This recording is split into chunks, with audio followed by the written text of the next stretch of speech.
भगवान से चालाकी रोचक कहानी। यह कहानी एक बहुत ही चालाक और बुद्धिशाली आदमी की है।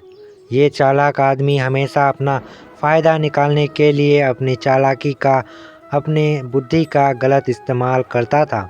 एक बार इसे पता चला कि किसी एक पहाड़ी की चोटी पर पहुंचकर भगवान से सीधे बात की जा सकती है और उनसे कोई एक अपनी इच्छा पूरी करवाई जा सकती है।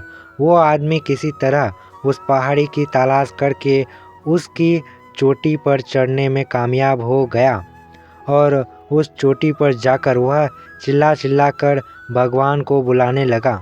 भगवान ने उससे वहां आने का कारण पूछा तो पहले यह आदमी अपनी चालाकी का प्रदर्शन करने लगा। आदमी ने भगवान से कुछ सवाल पूछे। आदमी ने पहला सवाल पूछा, भगवान आपके लिए लाखों साल कितने बराबर है? भगवान ने कहा, मेरे लिए लाखों साल 1 सेकंड के बराबर है। आदमी ने फिर भगवान से दूसरा सवाल पूछा, भगवान आपके लिए करोड़ों अरबों रुपये का मूल्य क्या है? भगवान ने कहा, मेरे लिए दुनिया का सारा धन 1 रुपये के बराबर है। अब आदमी को लगा कि उसने भगवान को अपनी बातों में फंसा लिया है, इसलिए उसने अब अपनी इच्छा बताई, भगवान मैं आपसे 1 रुपया मांगता हूँ। इतना कहने के बाद आदमी मन ही मन मुस्कुरा रहा था कि अब वह दुनिया का सारा धन पा लेगा। भगवान ने कहा, मैं तुम्हें 1 रुपया देने के लिए तैयार हूँ। इसके लिए तुम्हें बस मेरी एक शर्त माननी होगी। आदमी ने कहा, वह कोई भी शर्त मानने के लिए तैयार है। भगवान ने आदमी से कहा, तुम्हें सिर्फ 1 सेकंड इंतज़ार करना होगा। आदमी खुद से उछल पड़ा और तुरंत हाँ कर दी। उसके हाँ करते ही भगवान वहाँ से गायब हो गए। अब आदमी इंतज़ार करने लगा कि कब उसे दुनिया का सारा धन मिलेगा।